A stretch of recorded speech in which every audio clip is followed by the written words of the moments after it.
Amigos, buenas tardes. Estamos iniciando de nuevo las crónicas sabatinas aquí en su programa SEA, que tenemos pues varios temas pendientes que hemos ido hablando a partir de ya hace buen rato que iniciamos estos transmisiones. Y ahora, el día de hoy, vamos a platicarles un poco sobre el tema petrolero. Le hemos llamado a este programa Conspiraciones Petroleras, ya que el programa anterior de Conspiración de Yale tuvo bastante pues, auditorio. Esperemos que este también lo tenga. Estamos hablando de este tema porque hubo esta semana pasada algo que me llamó la atención. Aquí estoy hablando con ustedes, Juan Ramón Jiménez, en este sabadito lindo, nublado en el DF. Y decía que hubo algo que me llamó la atención esta semana, que fue esta pugna que hay ahorita entre Aeroméxico e Interjet, en el sentido de que Aeroméxico saca una declaración bastante fuerte contra el secretario de Turismo, don Miguel Torruco, que lo conocemos, es un gran amigo. Y comentaba Aeroméxico que era un capricho de Miguel Torruco, así lo dijo, insistir en abrir la línea hacia Dubái. Es decir, Aeroméxico vuela a Barcelona y de ahí la Secretaría de Turismo está empujando fuerte para que se abra el destino de Dubái. La crítica de Aeroméxico tiene fundamento. El mercado es pequeño, porque no tenemos una gran relación con Dubái, con Emiratos Árabes Unidos. Se quiere favorecer, según Aeroméxico, a la aerolínea de Dubái, y me llama la atención el por qué Dubái. Empecemos un poco rápido el tema y veamos que las bolsas del mundo abren siempre en Tokio. Empiezan los horarios mundiales y se va desarrollando vía Tokio. Después de Tokio abren todas las bolsas, la de Shanghái, la de Sydney, la de Singapur, la de Hong Kong, y empieza el gran movimiento bursátil. Se empieza a mover el mundo, se empieza a mover los usos horarios y hay un espacio ahí semivacío que ya llenó la bolsa de Dubái.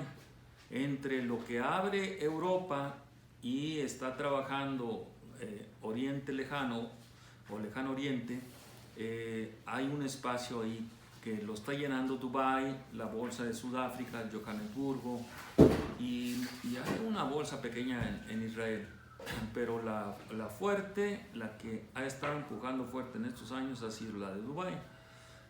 Y me llama la atención porque inmediatamente me vino a la mente, mi mente conspirativa, que siempre los sábados viene muy afilada.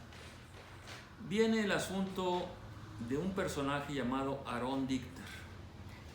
Aaron Dichter, en el tiempo que estuvimos en la Secretaría de Energía, Minas e Industria Paraestatal, donde Esteban Moctezuma era el secretario particular de Francisco Labastida, que era el secretario del ramo, Aaron Dichter era el director de política energética y una persona muy lista, muy brillante, pero desafortunadamente, para mi punto de vista muy particular, demasiado corrupta. En ese entonces, un amigo que trabajaba a las órdenes de Aaron Dichter estuvo investigando, que trabajaba para él, era parte de la Secretaría de Energía y Minas, era subdirector, era egresado de Stanford, ingeniero, o sea, gente que sí conoce perfectamente el tema del petróleo. No como las gentes que teníamos ahorita, que el director viene de una universidad gancito ahí de la Chontalpa, tabasqueña. No, estas gentes venían súper preparadas, Stanford, una estrategia y con una mentalidad matemática, estadística de primer nivel. Y encontró que las ventas de petróleo que se estaban haciendo a nivel mundial, del petróleo maya, que es el petróleo corriente de 24 grados API. API es el grado de calidad del petróleo, por decirlo de alguna forma. Entonces, el petróleo malo de México es el maya, y es el que abunda en México, desafortunadamente. Entonces, él encontró que se estaban cargando los barcos, que se estaban exportando legalmente petróleo maya, pero extraoficialmente ahí estaba el negocio, no se estaba vendiendo maya, se estaba vendiendo istmo.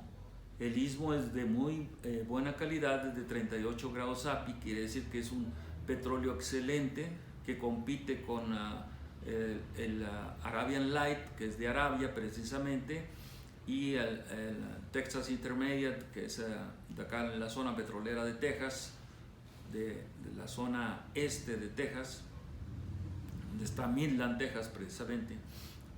Entonces el istmo compite inclusive con el de Venezuela, con Tijuana de Venezuela. El caso es que se estaba haciendo un gigantesco fraude al decir que se estaba exportando maya, pero realmente se estaba exportando istmo. Negociazo verdaderamente increíble, manejado directamente por Aaron Dichter.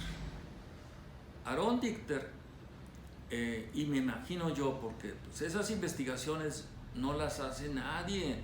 O sea, tenemos gente que está desafortunadamente en el vacío en este país, están solamente viviendo, sobreviviendo.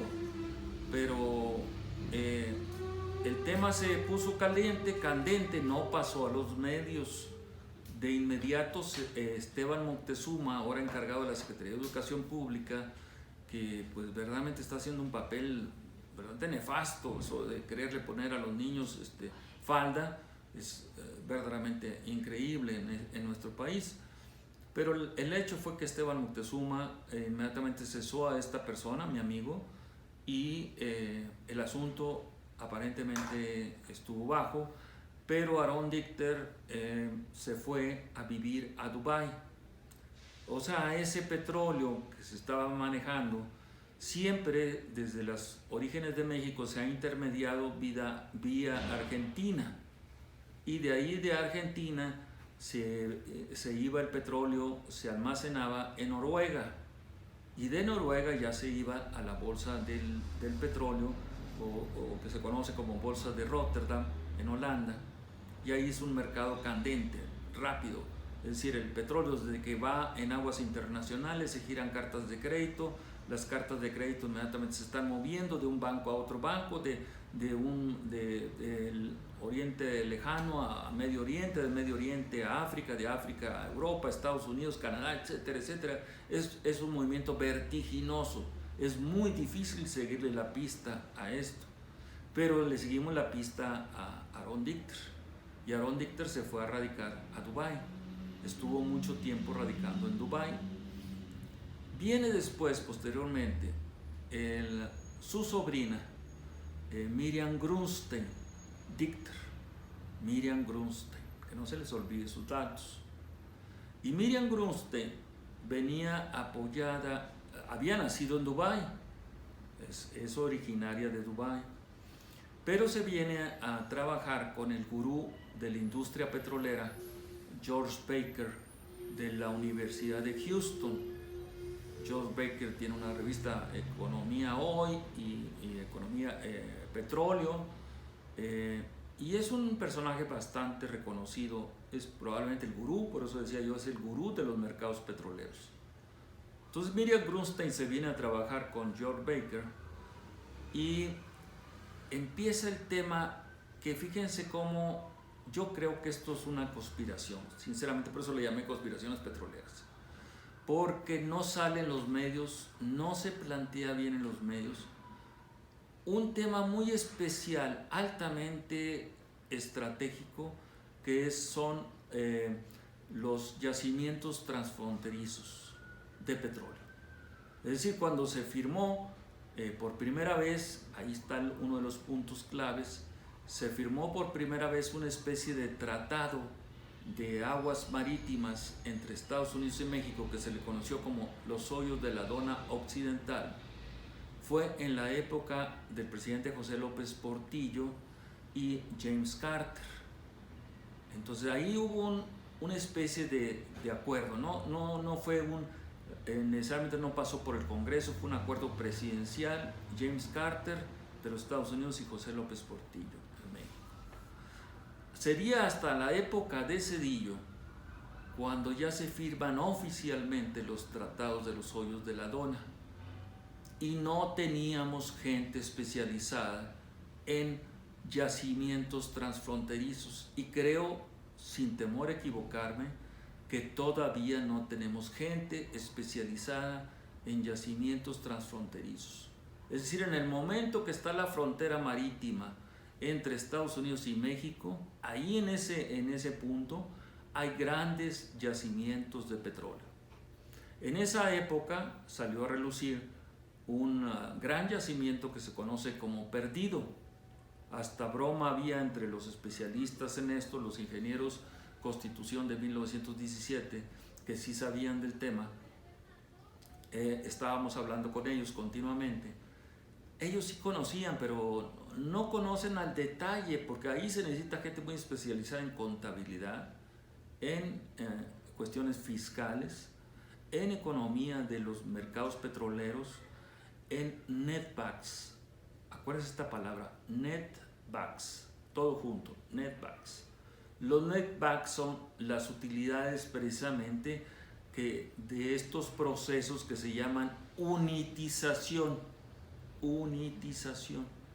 Entonces estamos hablando, fíjense, de cosas bien raras para ustedes, o sea, yacimientos transfronterizos, netbacks, esto de la zona petrolera y limítrofe entre México y Estados Unidos, que se conoce como zona perdida o perdida, le dicen ya los norteamericanos, porque México no tiene gente especializada.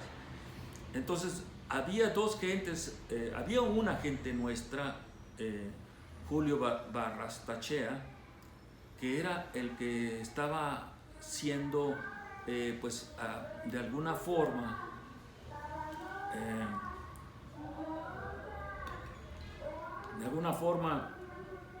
el especialista en aguas profundas. Y en este momento el punto era que Julio Barrastachea trabajaba para el consulado mexicano de San Antonio, y una amiga nuestra, una periodista nuestra del San Antonio Express News,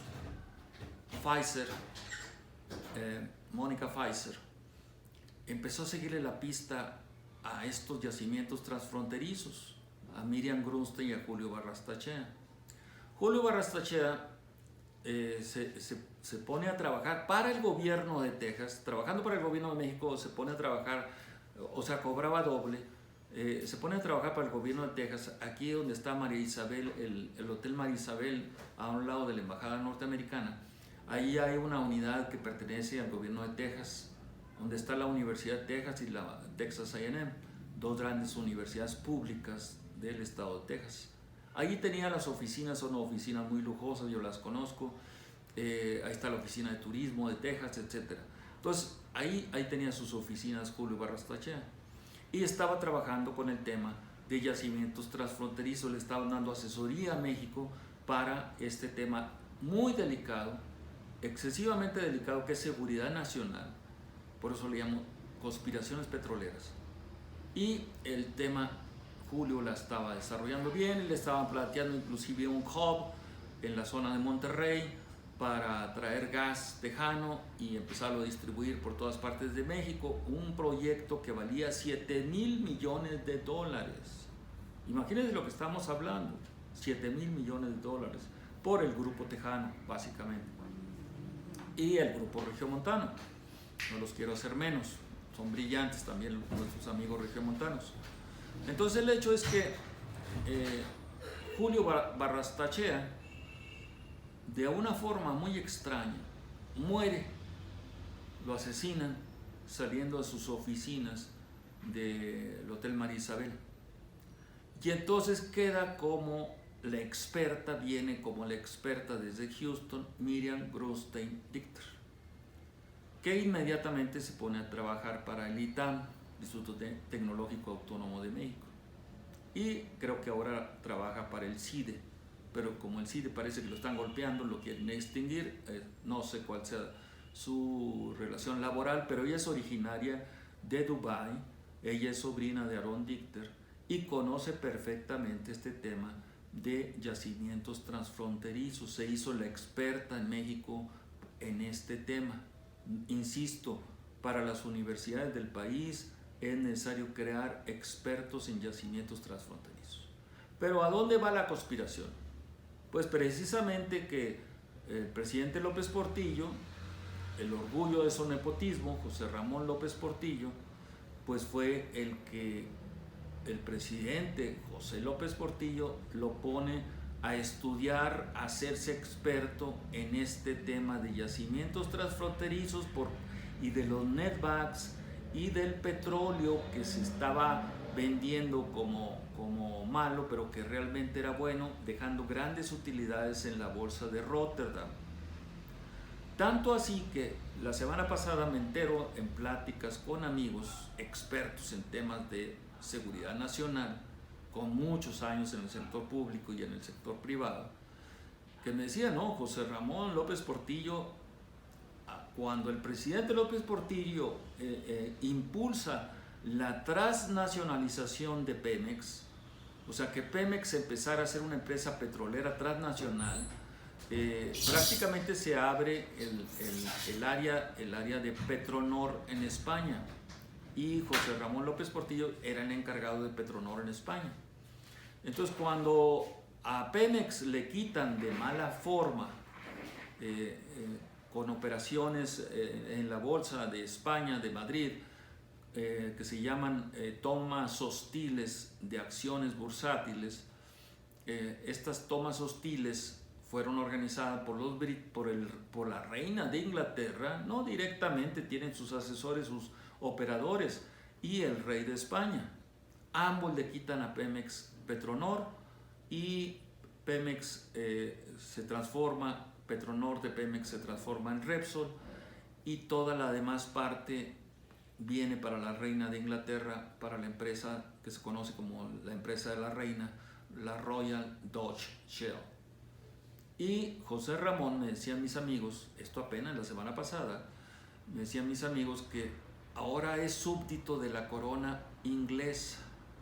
O sea, no desde ahora, desde tiempo atrás, es súbdito de la corona inglesa. Vive como un verdadero potentado en Londres, en Oxford, en Cambridge. Y él es el que está moviendo los mercados petroleros de Rotterdam, los netbacks, estos yacimientos transfronterizos que no sabemos dónde están quedando las utilidades, porque del lado mexicano pues está Pemex, pero del lado americano se encuentra, oh, qué cosa tan maravillosa, se encuentra Repsol, se encuentra Statoil, la Noruega, se encuentra está la Royal Dutch Shell, la Shell simplemente para no decir todo el nombre. Ellas son las que están lucrando con los netbacks de México. Mientras acá estamos entretenidos con las mañaneras todos los días, que son distractoras de los temas medulares de este país, allá están ellos sirviéndose con la cuchara grande de los recursos que le corresponden a México de acuerdo a los tratados de los Hoyos de la Lona, que se firmaron por Ernesto Zedillo prácticamente y William Clinton. Ahí es donde tiempo atrás el que les habla, junto con Alfredo Jalife, con Humberto Hernández Haddad, dimos a conocer estos temas en Isla del Carmen. Se los comentaba en un programa anterior y verdaderamente tuvimos un auditorio súper lleno porque la gente no tenía forma de enterarse de que había desaparecido una isla estratégica llamada Isla Bermeja. La Isla Bermeja era parte para delimitar los tratados de los Hoyos de la Lona. Al desaparecer la Bermeja, México pierde enormes territorios, pero aún así la frontera entre Estados Unidos y México, en la frontera de Perdido, ahí está todavía nuestra frontera marítima. O sea, imagínense, si de repente saliera a flotar la Isla Bermeja, pues de repente México ganaba todos esos territorios y ya no tenía que repartir ni con Shell, ni con Statoil, ni con Repsol, ni con Exxon los netbacks que le corresponden a Pemex, que le corresponden al gobierno de México. Entonces ahí por eso decimos, son conspiraciones petroleras, porque todo nace en esa discusión o ese pleito que traen ahorita casado entre Aeroméxico y Interjet.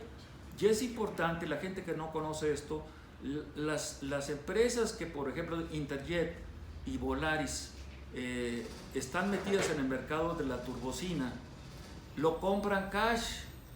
En el momento que están comprando cash la turbocina, hay un enorme lavado de dinero. O sea, las empresas serias tienen que comprar la turbocina en los mercados de futuros.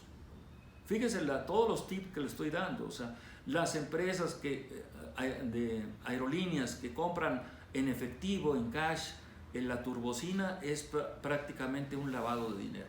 Porque los gobiernos no controlan contablemente esas operaciones, se hacen de cash prácticamente.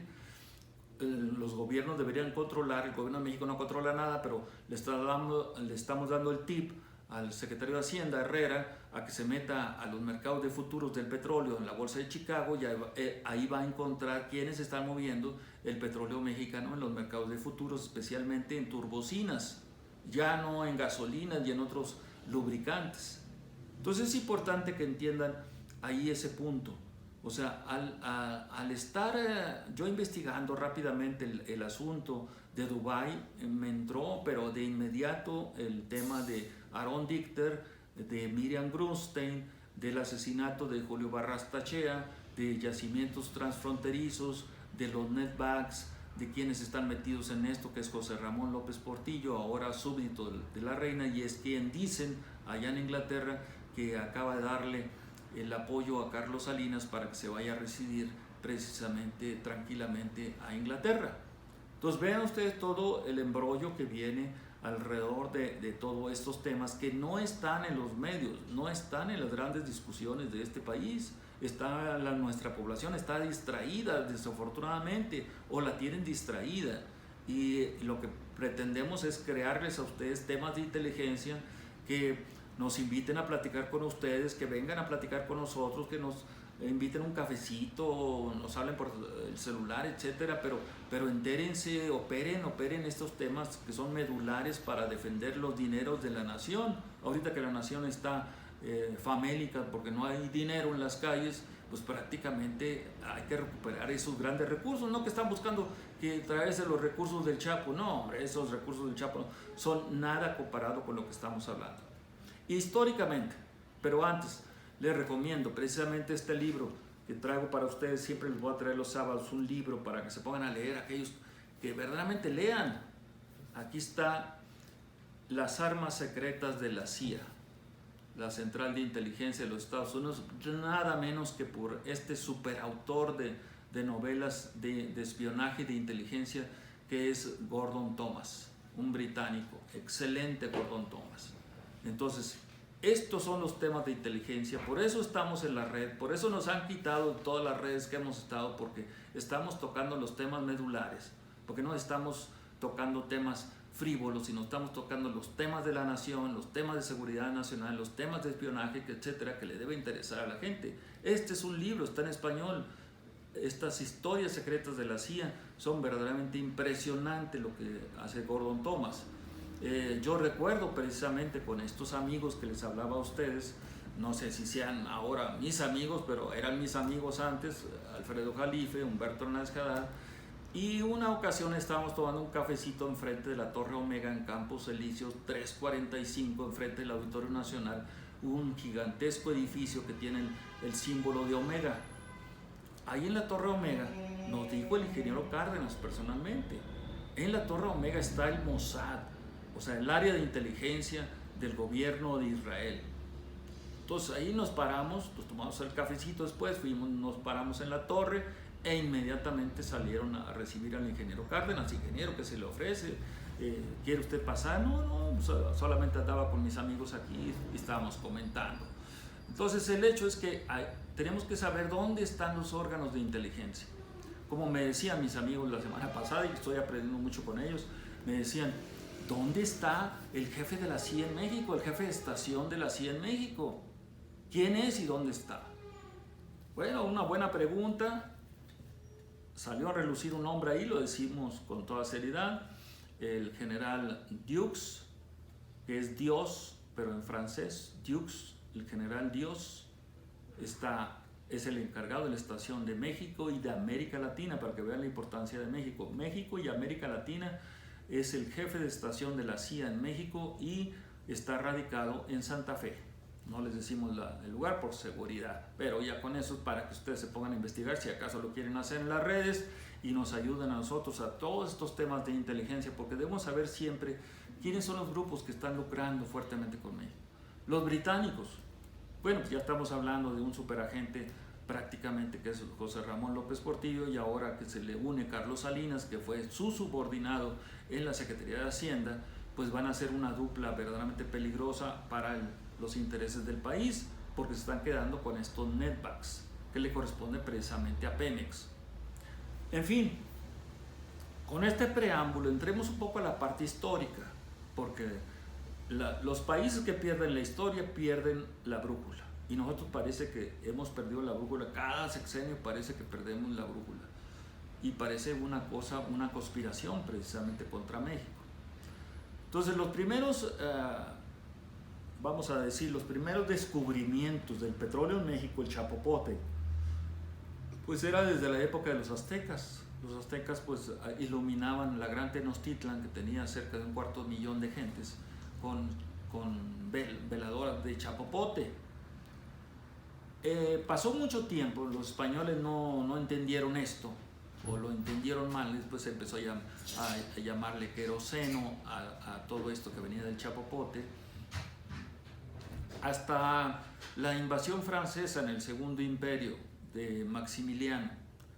Yo tuve la oportunidad de bajar de la central de inteligencia un telegrama que le envía Abraham Lincoln, a Napoleón III sobre el asunto de México y Maximiliano. Y palabras más, palabras menos, de lo que dice es larguísimo el telegrama. Lo bajamos de la CIA, de la parte histórica de la central de inteligencia. Entonces imagínense ustedes lo que más o menos dice. Pues nosotros no vamos a permitir un imperio a un lado de los Estados Unidos. No lo permitimos con Iturbide y no lo vamos a permitir con Maximiliano. No vamos a permitir un imperio. Y menos lo que está haciendo Maximiliano. Maximiliano estaba ya investigando la riqueza petrolera de México. Maximiliano ya se había desplazado a Yucatán para conocer las chapopoteras famosas. Y Maximiliano, cuando es asesinado aquí en México, fusilado, la palabra correcta es fusilado por intervención militar, él quiso llegar a un acuerdo con Juárez, pero pues Juárez era necio y verdaderamente pues tenía toda la razón Juárez en el sentido histórico de todo. Pero Maximiliano no era un tonto, era un tipo muy listo, era un personaje muy querido en el ejército austrohúngaro, de tal forma que su hermano Fernando conspiró precisamente para quitarse de encima a Maximiliano, que era muy popular entre las tropas y entre las mujeres, mientras que Fernando era totalmente lo contrario. Entonces lo manda precisamente al matadero, que era pues, México, sabía que lo iban a matar acá en México, y se lo quita precisamente de sucesor del imperio austrohúngaro. Son conspiraciones bien documentadas. Entonces el hecho es que Maximiliano es el que empieza a desarrollar la industria petrolera en 1860 y tantos, cuando fue la invasión francesa a México, 63, 64, 65, antes que los norteamericanos. Y por eso los norteamericanos o los americanos empezaron a visualizar desde el descubrimiento de Maximiliano, siguiendo la pista de Maximiliano, que había un potencial enorme en el petróleo. Posteriormente, el clan Rockefeller es el que desarrolla fuertemente el mercado petrolero en los Estados Unidos y luego posteriormente a nivel internacional. Y funda la superempresa, la número 1 del mundo, que en aquel entonces era con las letras ESSO, ESO, y que se convirtió con el tiempo en la Exxon. Entonces, pero anteriormente era la ESO. Entonces, Rockefeller, México tenía un personaje muy interesante, el héroe también, aparte de Ignacio Zaragoza, pues el héroe, el brazo derecho de Zaragoza había sido Porfirio Díaz. Y Porfirio Díaz sí entendió la riqueza petrolera de México, a tal grado que ya estando en el poder, Porfirio Díaz pero hasta 1884 hace la primera ley minera del país y el petróleo estaba considerado como mineral. Todavía muchos expertos en petróleo consideran al petróleo como mineral. Entonces, Porfirio Díaz prácticamente empieza a desalojar los intereses de Estados Unidos, los intereses británicos que venían desde las Honduras británicas y se querían adueñar prácticamente de toda la península de Yucatán y parte de Tabasco. Entonces, Porfirio Díaz los empieza a echar fuera del país y crea la primera ley petrolera. Con mucha tingencia lo hizo Porfirio Díaz, lo reconocemos. Posteriormente, Porfirio Díaz crearía ya la primera ley petrolera de México en 1901, ya el petróleo reconocido como tal, y entonces en 1901 se entregaron las primeras concesiones petroleras en México. Esas concesiones petroleras, insisto, Porfirio Díaz era un genio en ese sentido, no quería depender de Estados Unidos ni de ninguna nación extranjera, por lo tanto empezó a darle concesiones petroleras a Estados Unidos, a Gran Bretaña, a Alemania, a Holanda, a Francia, inclusive a Italia, a Japón. Era un personaje que no quería precisamente, y por eso le dio 10 años de vigencia a las concesiones petroleras.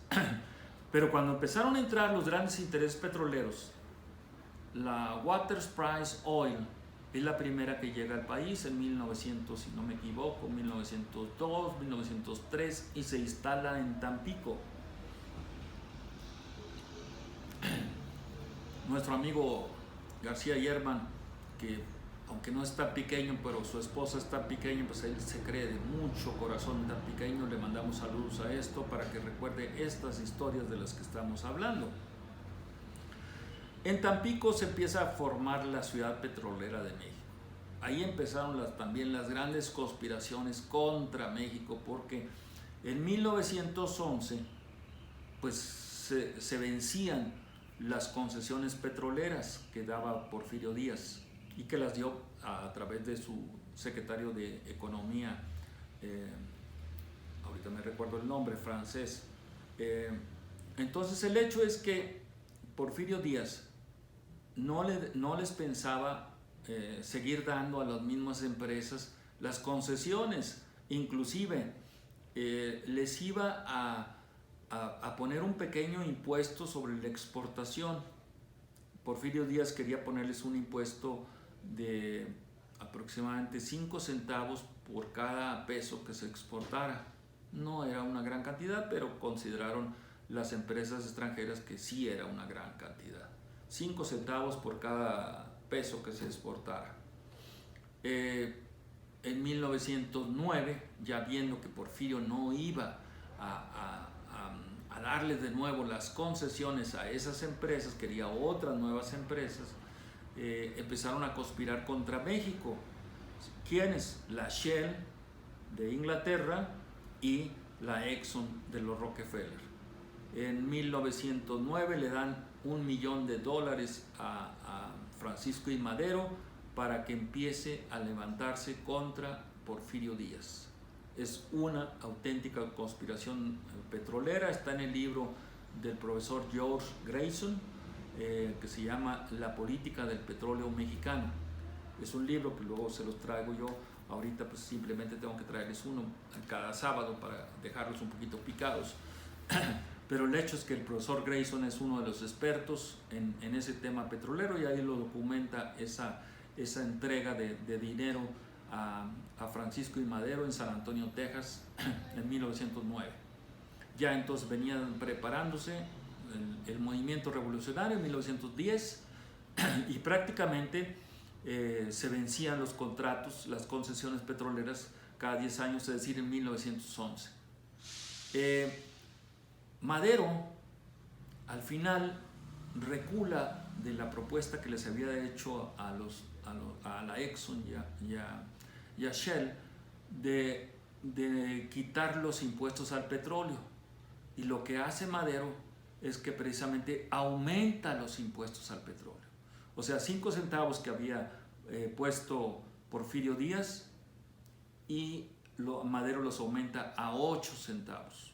Pues eso hizo que se enojaran las empresas petroleras contra Madero, y ahí empieza la conspiración también para eliminar a Madero. Entonces vean que todo es una conspiración verdaderamente petrolera en la historia de México.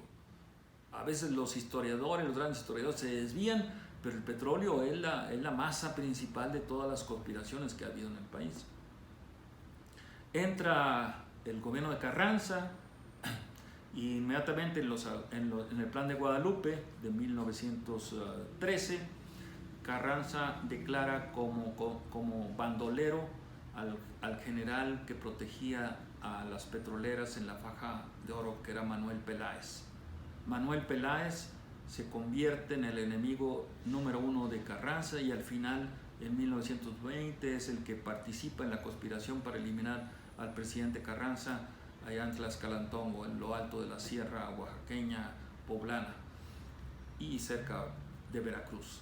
Entonces realmente Carranza sí vio como el jefe de las guardias blancas, los que cuidaban a los intereses petroleros, precisamente a este personaje, a este general, poco también visto por la historia,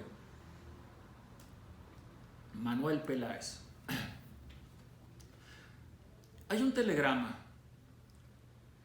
que lo he visto, mandé a mis alumnos de la Facultad de Contaduría y Administración de la UNAM de posgrado en esa época, a que hicieron una investigación precisamente de varios temas petroleros, sobre todo la película La Rosa Blanca, que estaba enlatada en Televisa, en donde la bellísima Cristian Martel pues era parte de la conspiración para quedarse con el petróleo.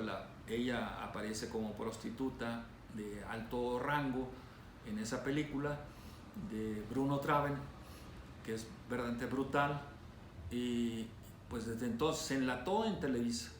Pues mis alumnos sacaron de Televisa, no sé cómo lo hicieron, pero sacaron una copia de la película. Yo la tengo, una copia de esa película original, y la pasamos en el auditorio de la Facultad de Contaduría y Administración. Estuvo lleno el auditorio. Mis alumnos, alumnas, le entregaron a cada persona que entraba una rosa blanca. Y bueno, después de que se exhibió la película, se hizo una discusión ahí pública sobre lo que significaba esa película, La Rosa Blanca, una película que se la recomendamos que la vuelvan a ver. Esto es porque también Miguel Alemán, el presidente, pues tiene mucho que ver también con todas estas conspiraciones que hubo. Pero antes de entrar a Miguel Alemán, el tema de Carranza cuando ya tiene en sus manos la Constitución de 1917, le dice a sus gentes: señores, en este momento los impuestos que puso Madero de 8 se van al doble, a 16. O sea, en lugar de cobrarles a las empresas petroleras 8 centavos por cada peso que se exportara, ahora les iban a cobrar 16. Y no solamente eso, yo tengo el libro, también se los voy a traer, el que me entregó la familia Carranza. No solamente eso, Carranza dijo: ese impuesto va a ser un impuesto en cascada. Es decir, si ustedes sacan el petróleo como materia cruda, me van a pagar 16 centavos por cada peso que exportan. Eso al fisco directamente. Pero si ustedes empiezan a refinar petróleo aquí y a vender derivados del petróleo, me van a pagar impuestos en cascada. Es el primer impuesto en cascada que se hace a nivel internacional. Los impuestos en cascada. Windfall Profit Tax en inglés. En los años 30 hubo un gobernador de la Luisiana que precisamente le copió a Carranza este impuesto y lo empezó a aplicar, y verdaderamente empezó a tener grandes utilidades. Pero este gobernador de la Luisiana, ese dinero no lo utilizaba para él. Él estaba utilizando para la educación, para carreteras, para infraestructura, para desarrollo de la obra pública. Eso es lo que me gustó. y es prácticamente para lo que Carranza quería, el impuesto en cascada. Pues de ahí viene la conspiración también para eliminar a Carranza, a tal grado que objetivamente, cuando eliminan a Carranza, se crean los acuerdos de Bucareli, aquí en Bucareli 85, estamos cerca de ahí. Entonces, ahí en Bucareli 85 se crean los acuerdos de Bucareli. También les voy a traer a ustedes una copia de los acuerdos de Bucareli, para que vean que toda esta historia la tenemos que tener documentada, bien estudiada, para defender verdaderamente con certeza, con solidez, con academia, con investigación periodística de fondo, los dineros de la nación. Entonces esos acuerdos de Bucareli fueron organizados por Álvaro Obregón, precisamente para que Estados Unidos apoyara al gobierno de Álvaro Obregón y que se derogaran todos los impuestos que había hecho Carranza y que afectaban a los intereses petroleros. Entonces, pues viene todo este proceso de los acuerdos de Bucareli. Vean ustedes, el papá de Víctor Urquidi, que fue por mucho tiempo el director general del Colegio de México. Por eso del Colegio de México también salen gentes así medias perversas, tergiversando la historia, precisamente para que la gente se vaya por otros lados y no se vea los puntos medulares. Entonces, Víctor Urquidi por mucho tiempo fue el director del Colegio de México, pero cuando su padre, Juan Urquidi, el ingeniero Juan Urquidi, es el que redacta los acuerdos de Bucareli, era perseguido prácticamente a muerte por los grupos carrancistas. Los grupos de Carranza pues, le hicieron, te vas a morir con esos acuerdos de Bucareli. Y él tuvo que huir a Francia. Allá se quedaron los protocolos ocultos de los acuerdos de Bucareli. Le hemos dicho a amigos mexicanos que viven en Francia, búsquenlos, hagan todo lo posible por encontrar los protocolos ocultos. ¿Saben quién fue su novia y amante y mujer por muy buen rato de Víctor Urquidi allá en Francia? Pues nada menos que Elena Poniatowska. Elena Poniatowska ha de saber dónde están los protocolos ocultos. Inclusive tuvo una hija con Víctor Urquidi, la conocemos a su hija, brevemente la conocimos aquí en Coyoacán. Le preguntábamos por eso y pues hagan de cuenta que es vetado, que está uno echando una maldición o una brujería, buscando los protocolos ocultos de los tratados de Bucareli. Entonces el hecho es que pues Elena ha de saber de esto. Y este grupo que tiene tendencias sinarquistas queda muy bien claro cuando se denosta a Juárez y se denosta a Carranza. A Juárez los sinarquistas le decían indio, indio, indio, es un presidente indio. Y a Carranza le decían el barba de chivo. Es la forma como los grupos sinarquistas atacan a dos personajes claves en México, a Juárez y a Carranza. A Carranza lo han atacado duramente, que hicieron esto, hicieron lo otro, pero el hecho es que es el hombre que defiende el petróleo, los dineros de la nación, los impuestos en cascada al petróleo. De ahí brincamos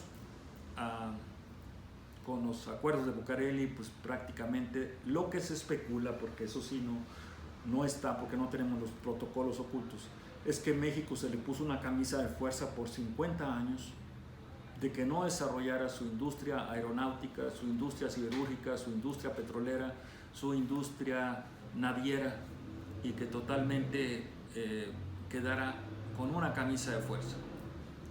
Obviamente cuando llega Lázaro Cárdenas a la presidencia, Lázaro Cárdenas pues prácticamente nacionaliza 17 empresas, de una manera vertical, pero siempre con el apoyo de Estados Unidos, porque en la presidencia de Estados Unidos estaba el presidente Franklin Delano Roosevelt.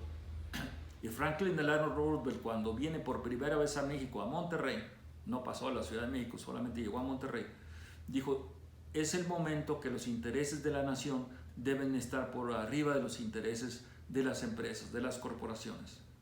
Es una palabra, pues prácticamente una frase célebre de Roosevelt, para decir que él no iba a meterse en México, él no iba a atacar a México, él iba a dejar que México desarrollara su industria petrolera.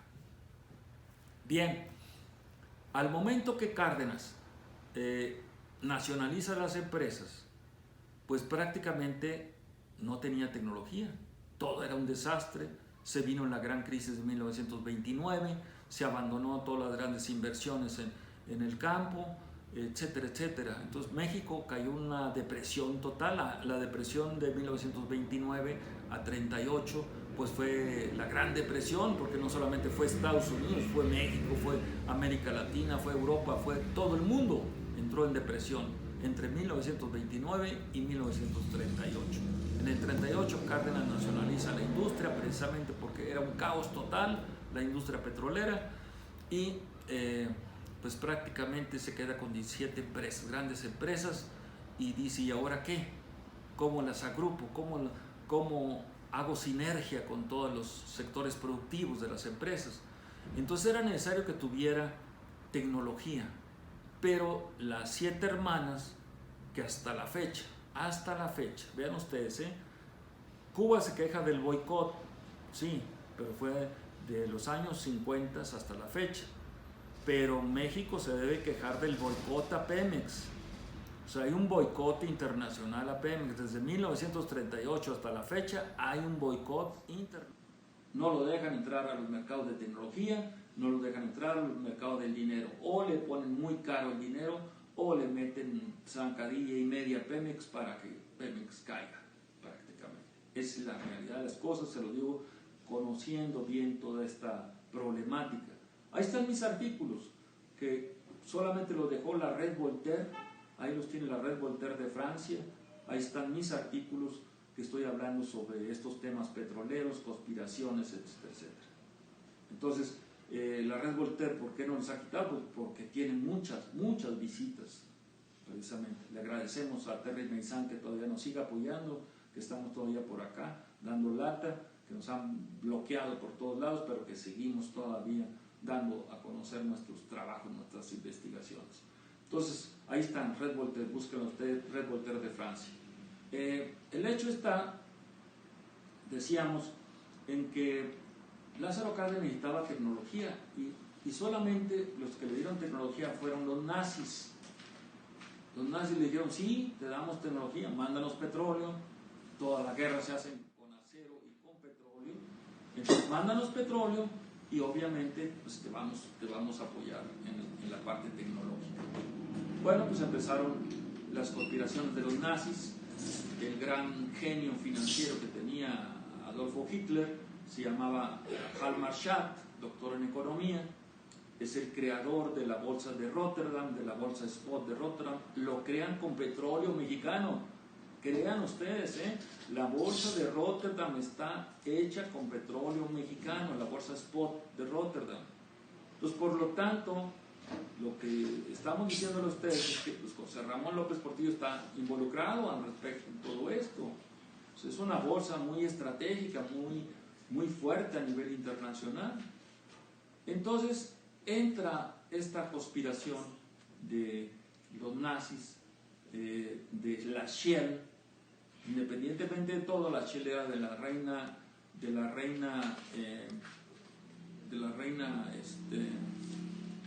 Inglaterra y la reina de Holanda, y tienen un personaje que era el director ahí, que era Henry Dettering. Henry Dettering era un pro-nazi y era el director de la Shell en ese momento. Y bueno, amigos, estas conspiraciones verdaderamente dan para más. Creo que voy a tener que hacer un segundo programa sobre las conspiraciones petroleras. Pero el hecho es que estos netbacks que se generan en la bolsa de Rotterdam se van a un fondo muy extraño y tienen un personaje que era el director ahí, que era Henry Dettering. Henry Dettering era un pro-nazi y era el director de la Shell en ese momento. Y bueno, amigos, estas conspiraciones verdaderamente dan para más. Creo que voy a tener que hacer un segundo programa sobre las conspiraciones petroleras. Pero el hecho es que estos netbacks que se generan en la bolsa de Rotterdam se van a un fondo muy extraño que se conoce en la bolsa de Nueva York como Mexico Equity Fund. Mexico Equity Fund es un fondo de los netbacks de la bolsa de Rotterdam que desde los años 40, fíjense, desde los años 40, si le pusiéramos las tasas de interés actuariales que nos cobran los bancos, el dineral que le correspondería a México desde los años 40, ¿sí? Mexico Equity Fund, MXE, son las letras de este fondo. Este fondo está localizado en la calle de Palmira, en Cuernavaca, en donde estaba el consulado nazi de esa época que dirigía el señor Gerald Mayer. O sea, él era el cónsul nazi en Cuernavaca. Esto me lo hicieron mis amigos del tecnológico, mis alumnos del Tecnológico de Monterrey en Cuernavaca. Hicimos la investigación de todos los netbacks. ¿Sí? Obviamente no le interesó al Tecnológico de Monterrey que anduviera metido en estos temas, y pues para afuera este profesor, o sea, este profesor es muy subversivo, entonces por lo tanto pues ahí empezaron mis problemas académicos. Entonces el hecho es que ahí llegamos a localizar los netbacks de la bolsa de Rotterdam, se manejan en el Mexico Equity Fund. Desde entonces, de los años 40 lo manejan los nazis, ahora los alemanes. El Deutsche Bank es el que maneja el Mexico Equity Fund. Y eso, la dirección del Mexico Equity Fund está en la calle de Palmira, en Cuernavaca, ¿sí?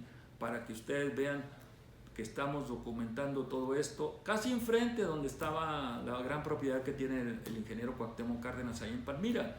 O sea, cosas extrañas, los nazis por ahí, Cuauhtémoc por acá. El hecho es que Cárdenas tuvo esa relación con los nazis, esa relación con la Shell. En aquel momento, Shell sigue siendo la socia estratégica de Pemex desde los años 40. ¿Sí?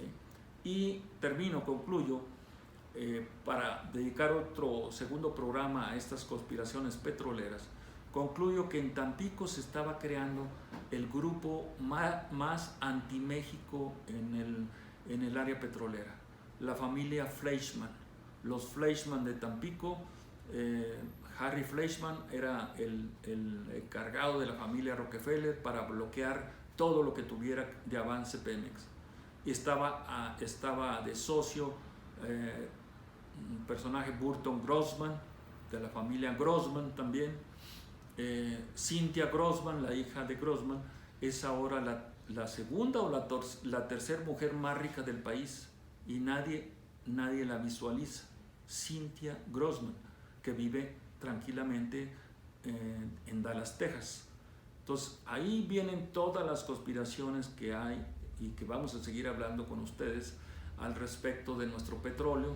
Nos estamos quedando en las eras nazis, vamos a continuar con las eras de Miguel Alemán, con la bellísima espía que llegó a México y conquistó a todos los grandes políticos en México y se los llevó a la cama, y de ahí le sacó todos los secretos, desde Miguel Alemán, Hilda Kruger. Entonces, pues amigos, eso lo dejamos para el próximo programa. No dejen de mandarnos ahí sus chiflidos, sus críticas, su todo. Invítenos un cafecito, por favor, hombre, por ahí. Al celular 55 16 82 20 88, 55 16 82 20 88, a mi correo electrónico coahuiltexas.gmail.com y a mi Twitter Chacoca. Juan Ramón Jiménez estuvo con ustedes en este sabadito lindo y que la pasen muy bien. Saludos a mis grandes operadoras que estuvieron atrás de cámaras, y bueno, nos veremos el próximo sábado.